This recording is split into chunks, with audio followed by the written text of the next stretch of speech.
안녕하세요. 제이업에서 항공산업을 담당하고 있는 담당 멘토 김기동입니다. 자, 오늘은 지정학적 리스크가 부각이 됨에 따라서 하락을 하고 있는 진행에 대해 살펴보도록 할 텐데요. 구체적으로 어떠한 리스크로 하락을 하고 있는지, 그리고 저희가 그럼에도 불구하고 긍정적으로 볼 수 있는 부분이 어떤 부분들이 있는지를 제가 영상 속에서 자세하게 설명해 드리도록 할 테니까요. 딱 5분만 집중한다고 생각하시고 지켜봐 주시면 정말 감사하겠습니다. 이번 시간에 일단 지정학적 리스크가 우려가 확산이 되면서 유가가 급등을 하고 있는데 여기에 대한 영향 저와 함께 살펴보도록 하고요.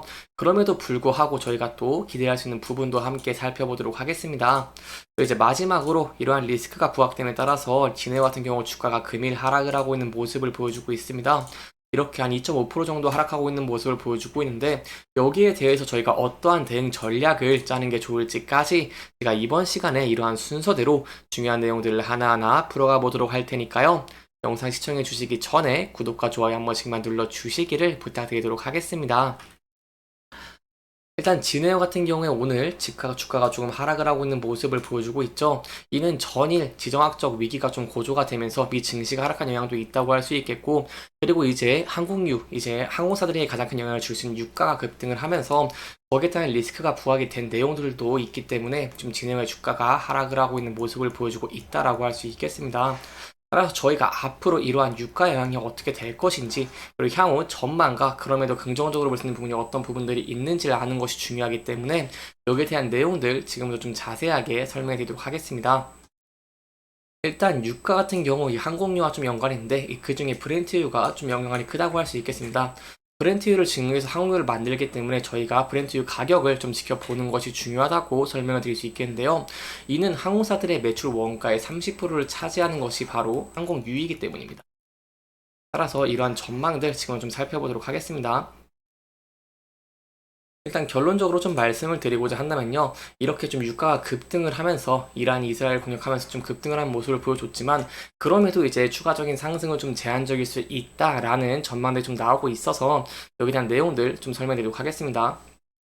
일단 이란이 한국 시간 14일 6시경에 이스라엘에 이제 드론과 미사일을 발사하는 이런 좀 진실의 작전을 좀 감행을 했습니다. 그렇기 때문에 이스라엘이 여기에 대해 보복 공격을 하면서 또 다른 실수를 저지를 경우에는 중동 지역 긴장이 좀 유지될 것으로 보고 있었는데요.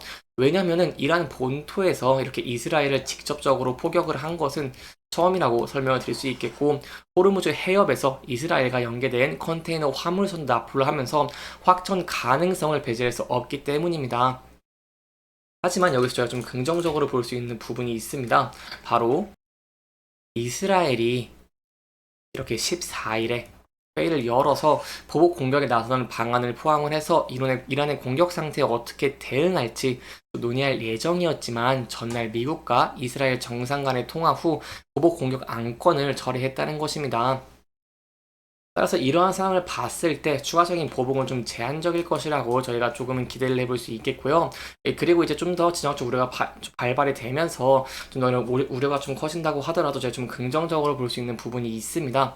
바로 이제 저희가 러시아와 우크라이나 전쟁을 과거 사례를 보면은 여기서 좀 한눈에 좀 파악하기 쉬우실 것 같은데요. 일단 지난 2022년 2월에 러시아나 그리고 이제 우크라이나의 전쟁이 발발한 후에는 WTI가 이렇게 120달러를 상회한 적이 있습니다. 반면 작년에 10월에 이 하마스와 이스라엘 침공 시점 이 직후에는 WTI가 소폭 좀 상승을 했다가 하락으로 좀 반전하는 모습을 보여줬습니다. 이렇게 상이한 영향을 끼친 이유의 원인은 바로 실질적인 공급 감소로 이어질 수 있는 여부라고 설명을 드릴 수 있겠는데요. 일단 러시아 같은 경우에는 원유를 생산하는 산역인 반면 이스라엘과 팔레스타인은 원유 시장 수급에 직접적인 영향을 미치는 주제는 아니기 때문입니다. 구체적으로 좀 생산량을 보면서 말씀을 드리면 이제 러시아와 이렇게 이란을 좀 추이를 지켜본다고 하시면 약 3배 이상 좀 차이가 나는 것을 저희가 확인을 할 수 있다라고 설명을 드릴 수 있겠고요. 따라서 생산량과 수출량이 적기 때문에 이 러시아 우크라이나 전쟁 대비 충격은 저희가 조금 앞으로는 좀 제한적일 수 있지 않을까라는 부분도 좀 기대를 해볼 수 있다라고 설명드릴 수 있겠습니다. 그럼에도 리스크적인 측면은 항상 존재한다고 설명을 드릴 수 있겠는데요. 이 향후 전황이 중동 지역 전역으로 확산이 되고 이란의 호르무즈 해협 봉쇄 등 극단적인 상황으로 치닫을 경우에는 공급 차질 물량이 러시아나 우크라이나 전쟁 때보다 좀 커질 수 있는 리스크가 있기 때문에 여기에 대한 내용들은 저와 함께 계속해서 모니터링을 하면서 지켜보시는 게 좋을 것 같습니다. 따라서 여기에 대한 세부적인 내용들, 그리고 여기에 좀 영향을 줄 수 있는, 진행에 영향을 줄 수 있는 부분들을 제가 또 여러분들에게 계속해서 자세하게 설명해 드리도록 할 테니까요. 영상 지켜봐 주시면서 구독과 좋아요 한 번씩만 눌러주시기를 부탁드리도록 하겠습니다. 그리고 또 추가적인 리스크가 하나 있다고 설명을 드릴 수 있겠는데, 일단 달러 환율이 이렇게 좀 급등을 하고 있는 모습을 보여주고 있기 때문입니다. 왜냐하면 이제 진에어 같은 경우에도 기자재를 리스하거나 아니면 구매하는 과정에서 대규모 외화 부채를 지기 때문에 환율에 따라서 손익 규모가 크게 달라진다고 설명을 드릴 수 있겠습니다. 구체적으로 이제 한국에서 가장 유명한 대한항공의 경우를 제가 좀 설명을 드려보고자 한다면요. 대한항공 같은 경우에 이제 원달러 환율이 10원 오르면 300억 원 규모의 손실이 발생을 한다고 설명을 드릴 수 있기 때문에 이러한 달러 환율 급등의 영향도 진행가 좀 크게 영향을 받을 수 있다 하는 부분 염두에 두시면 좋을 것 같고, 여기에 대해서 계속 저희가 좀 모니터링을 하는 것이 좀 좋을 것 같다고 볼 수 있겠습니다. 이렇게 리스크적인 측면들이 계속 부각되면서 진에어가 주가가 하락을 하고 있음에도 불구하고, 그럼에도 저희가 긍정적으로 볼 수 있는 부분이 어떤 부분이 있냐라고 할 수 있냐면, 바로 일단 수익성이 높고 경쟁 강도가 낮은 일본 노선을 진에어가 현재 주력으로 하고 있다는 것이고요. 진에어 같은 경우 국채선 이 노선별 비중이 일본이 58%이기 때문에 수익성적인 측면에서 타 항공사들보다 좀 더 우위를 점할 수 있다는 부분도 좀 저희가 기대를 해볼 수 있겠고, 그리고 이제 뭐 시니어 여행객을 중심으로 일본 소도시의 노선 확대가 되고 있는 상황에서 이렇게 지방 노선을 확대하려고 하는 진화의 움직임도 긍정적으로 볼 수 있다라고 설명을 드릴 수 있겠습니다. 그리고 이제 마지막으로 진해와 또 무안에서 몽골 노선으로 확대를 했죠. 그래서 여기에 대해서 이제 수익성적인 측면에서도 이제 2분기에 좀 긍정적으로 볼 수 있는데, 여기에 대한 내용들은 제가 또 시간 관계상 다음 영상에서 자세하게 설명해 드리도록 할 테니까요. 계속해서 영상 지켜봐 주시면 정말 감사할 것 같습니다. 이렇게 리스크적인 측면에 좀 부각이 되는 모습을 보여주다 보니까 진에어 같은 경우에 주가가 하락을 하고 있는 모습을 보여주고 있습니다. 금일도 이렇게 2.6% 정도 하락을 하고 있는 모습을 보여주고 있죠. 그래서 여기에 대해서 저희가 어떠한 대응 전략을 짜는 게 좋을지 지금부터 좀 설명드리도록 하겠습니다. 일단 하락을 하고 있는데 저희가 단기적으로 일단 좀 지지받을 수 있는 라인을 좀 지켜보고자 한다면, 이 전에 지지와 저항을 받았던 구간대, 이 구간대에서 지지받을 수 있을지 여부를 함께 지켜보시는 게 중요할 것 같고요. 만약에 부근대를 이탈하게 된다고 한다면 하방으로는 저희가 하락주에서는 이은 이 선과 그리고 이 전 저점 부분까지 좀 열려있다는 부분도 염두에 두시면 좋을 것 같습니다.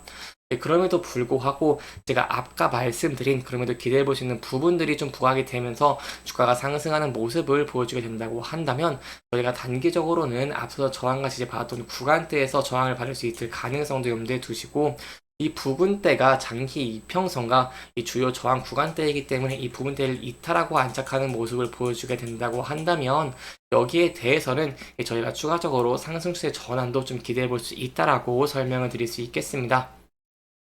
이렇게 이번 영상에서는 진우에게 리스크적인 측면들, 그리고 그럼에도 불구하고 저희가 기대해 볼 수 있는 부분들을 조금 짚어보면서 진행을 했고요. 해당 영상은 개인적인 의견이 많이 들어갔기 때문에 투자자분들의 주관적인 생각과 해당 내용을 토대로 현명한 선택을 하시면 좋을 것 같습니다. 이렇게 영상 잘 보셨다면 좋아요와 구독 부탁드리면서 오늘 영상 마무리하도록 하겠습니다. 끝까지 시청해주셔서 감사합니다.